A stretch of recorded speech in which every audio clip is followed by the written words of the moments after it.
We have often postulated as to the precise age of the great monuments of Giza, undoubtedly the most astonishing structures left by the ancient world.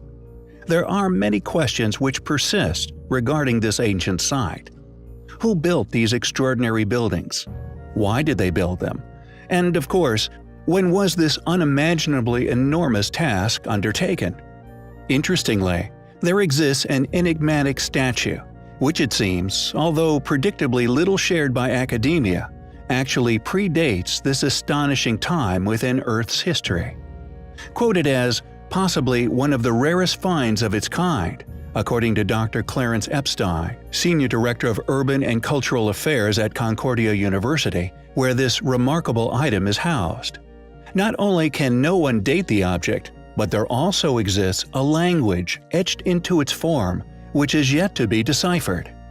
As Dr. Epstein acknowledges, no expert, among the countless he has personally consulted over the past decade, can identify the sculpture's age, artistic tradition, or indeed recognize and decipher the ancient language found etched into its base. Dr. Epstein believes the statue is of a pre-dynastic age.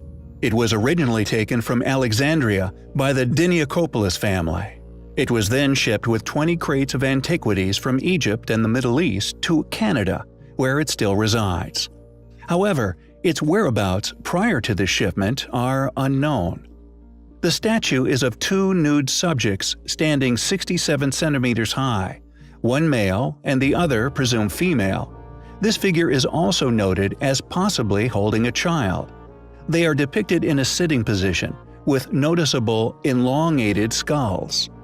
Now known as the Starving of Saqqara, this due to the figure's emaciated frames. Just what could this statue represent, or indeed be trying to tell us?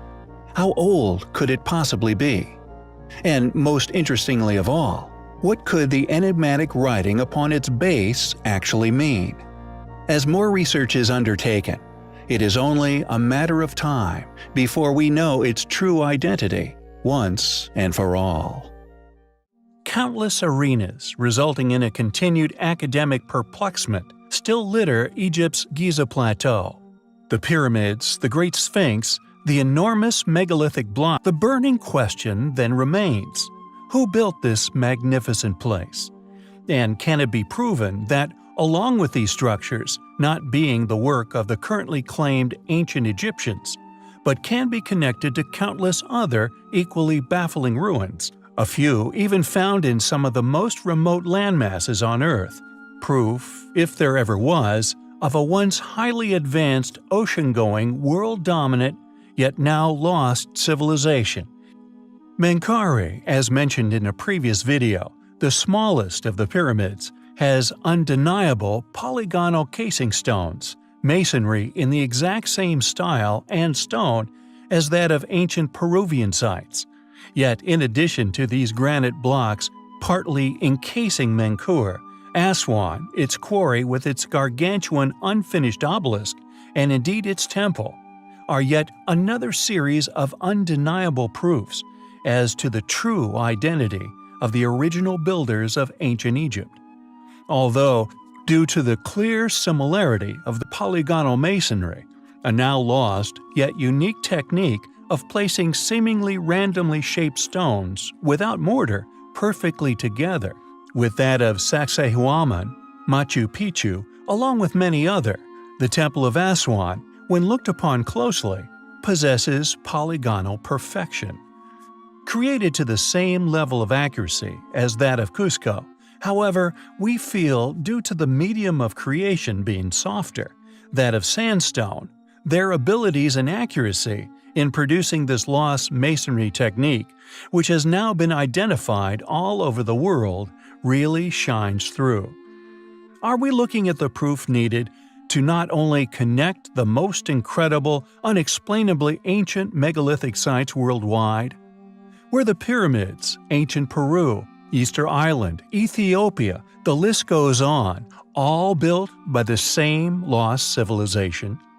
We find the evidence to support such claim highly compelling. The Pyramid of Menkaure may be the smallest of the three main pyramids of Giza, But some find this site to be one of the most intriguing to be found upon the Giza Plateau. Not only does the pyramid still possess casing stones of a polygonal style, nearly identical to that found throughout ancient Peru, and indeed now discovered globally, but it also possesses gigantic ancient megalithic blocks, exposed for all to see. These impossibly huge blocks of stone are clearly of a tremendous age, leading up to a once immaculately carved inner chamber. On the 28th of July, 1837, Howard Weiss rediscovered the upper antechamber of the pyramid. Within, the remains of a wooden anthropoid coffin inscribed with Menkura's name was found. This tomb did indeed contain human bones. However, this is now considered to be a substitute coffin. Radiocarbon dating on the bones also claimed to have determined them to be less than 2,000 years old, which, according to certain researchers, suggests an all too common bungled handling of remains from another site.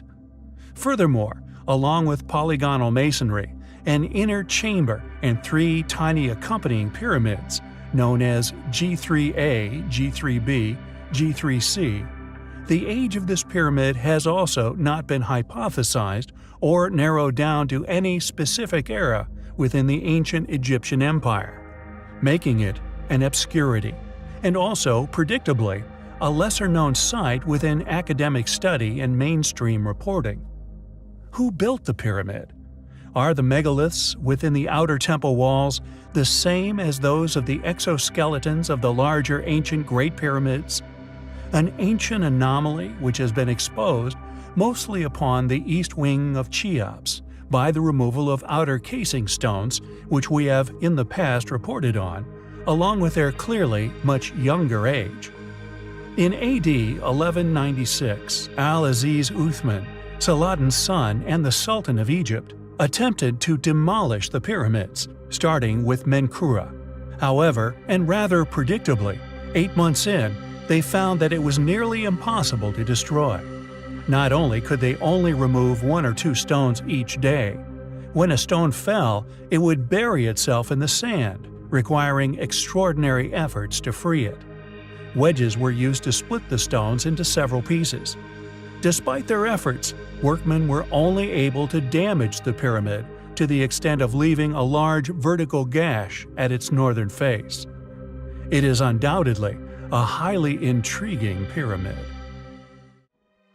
The Giza Plateau undoubtedly holds some of the most profound secrets ever left by the ancient world. Once lost beneath the sands of time, some of the most astonishing structures ever to have been rediscovered by our modern civilization. One of these astonishing, yet little shared sites is a Sarian temple.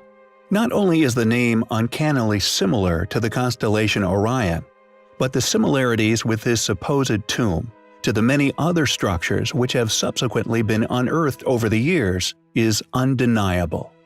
Constructed with the same 100-plus-ton pink granite blocks as many other temples found upon the plateau, its stone was sourced from the once mysteriously abandoned Aswan Quarry, a distance of 300 kilometers away, an astounding distance to transport such blocks that, according to academia, were moved with no advanced technologies.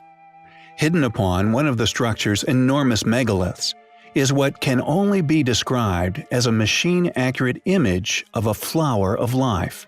These 2 engravings, created with such precision, were somehow left upon the stone. We recently covered the claims made by John Anthony West regarding the water controversy of the Great Sphinx, relating to its theory of it once being a lion, aligned with Leo some 10,000 years ago.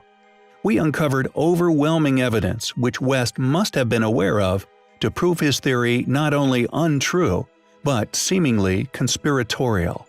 What's peculiar regarding the actual connections with the flower, if of course authentic, is that other researchers such as Thrive maker Foster Gamble related it to the Taurus design, which he now believes is a signal from advanced beings on how to tap free, unlimited energy.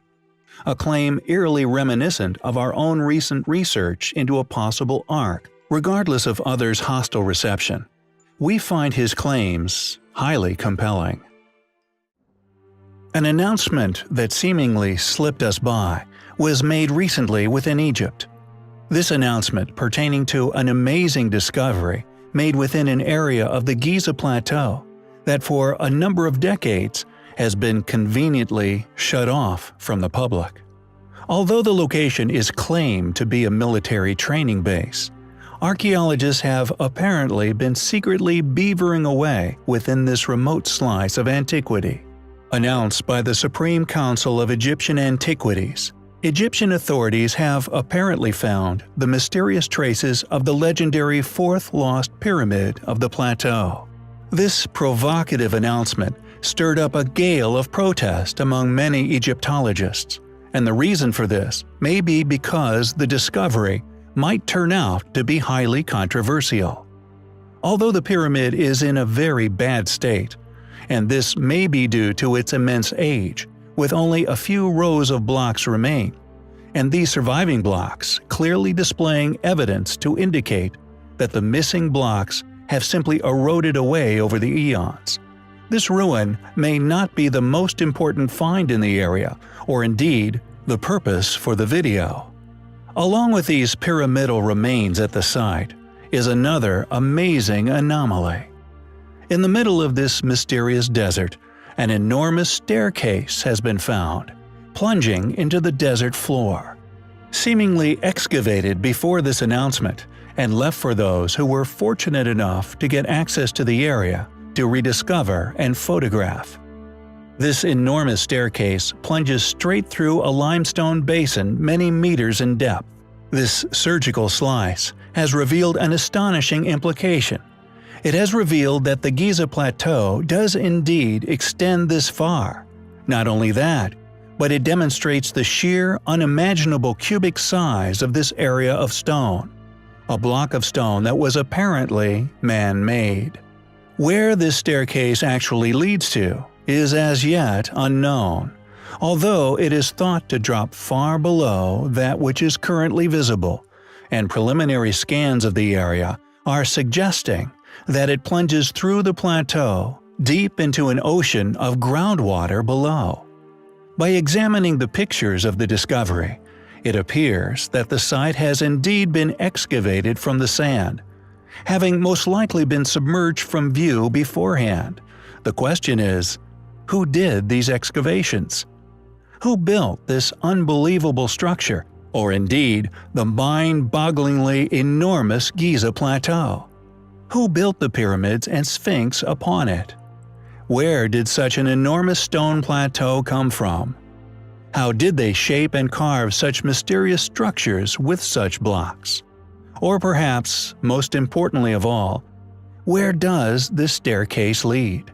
Did whoever undertake this excavation task manage to discover where it led? More research and exploration will undoubtedly be undertaken over the next few years. We will, of course, keep you posted.